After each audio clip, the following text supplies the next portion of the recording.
Hello, friends. This is Dave Hurwitz, executive editor at ClassicsToday.com, here with the 5 greatest conductor-accompanists.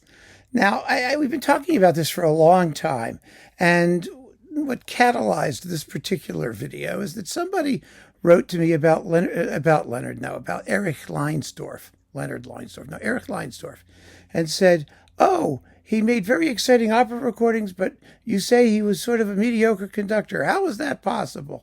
Well, it's very possible, as I explained in my reply to this person, which is that not everybody is good at everything. I mean, everybody has their strengths and weaknesses. But conductors, interestingly enough, are supposed to be sort of like equally strong at everything, but they're not. They really aren't. And I mean, some are. Some of the greatest. We'll see one who is actually in this list, as you'll see. But, some conductors are splendid when they are accompanying others, whether in the opera house or on the concert stage. And they were known for that. And it was almost a badge of shame for some conductors to be labeled an accompanist, because, conductors are supposed to be hotshot egomaniacs who take all of the attention and credit for everything.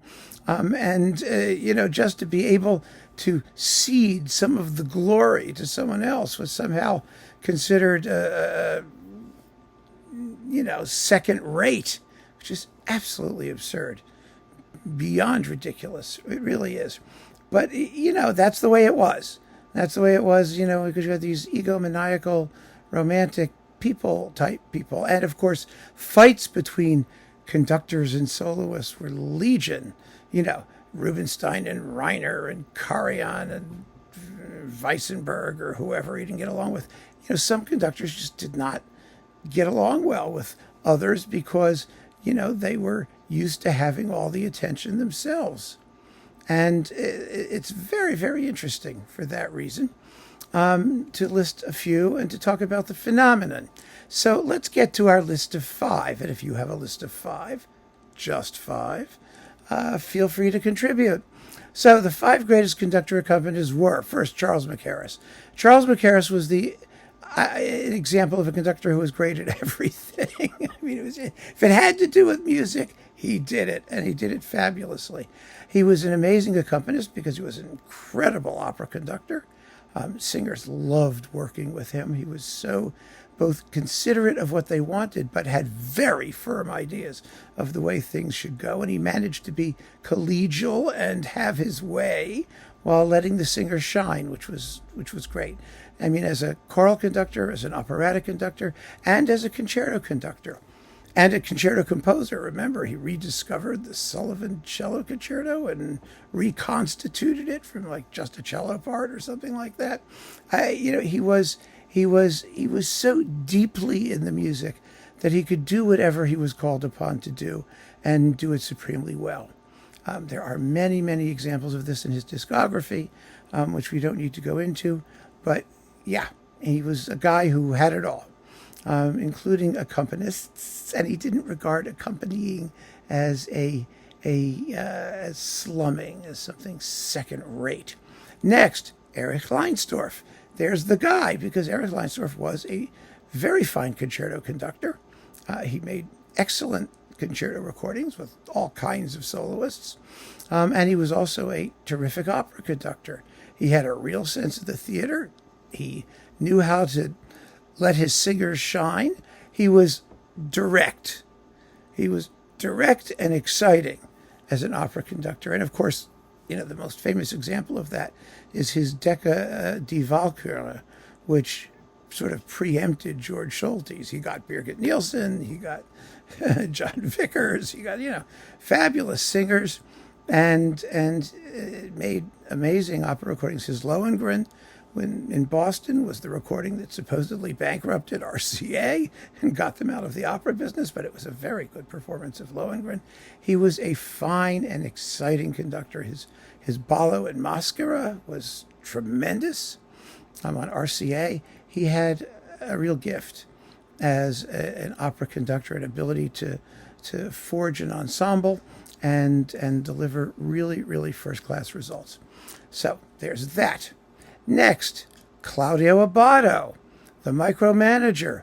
Abbado had in his heart a certain level of humility, a willingness to take a step back and let his soloists operate. And he did it just beautifully. I mean, his collaborations with Martha Argerich are legendary. He was also a splendid opera conductor. His Verdi, I mean, Simone Boccanegra, his Rossini, Cenerentola, his Boris Godunov on Sony, which was the recording that bankrupted Sony and got them out of the opera business.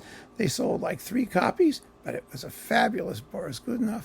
He was an excellent colleague and collegial artist.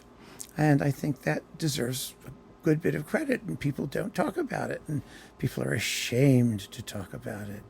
But there's nothing shameful about it. Another one, a really splendid collegial conductor, and grumpy but wonderful nonetheless, was Karl Böhm. You know, Karl Böhm was a theater man to his core.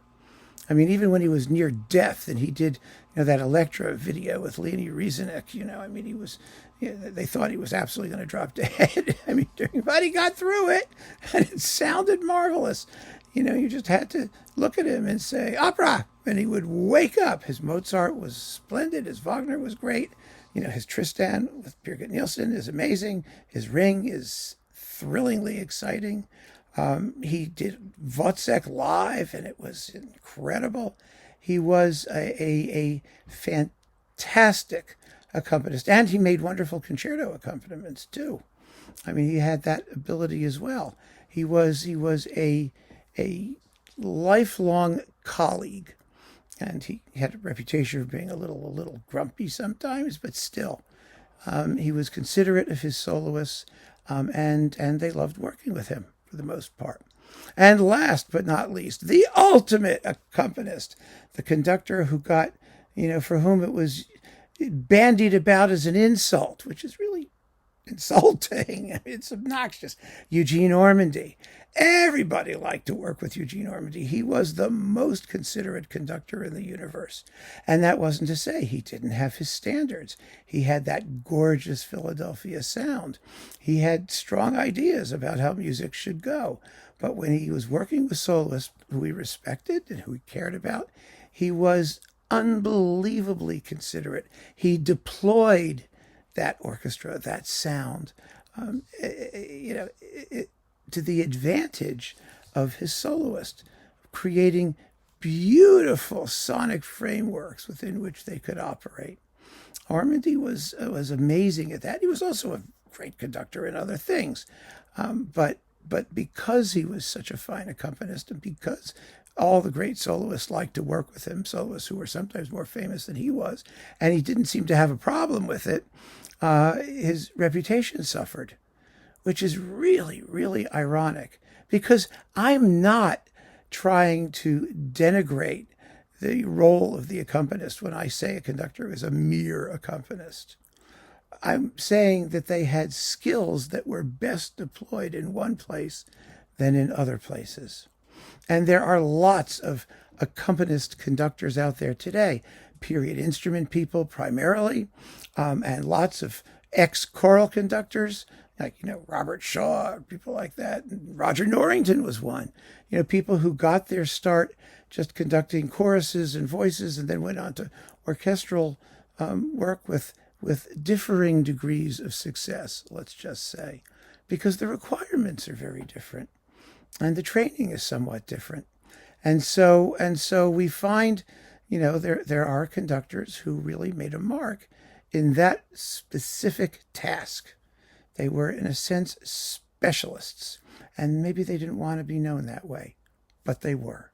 And the recorded evidence speaks for itself. So we need to call it as we hear it. That's my list, and I'm interested to see yours if you would like to chime in on this topic. Keep on listening, friends. Thanks for joining me.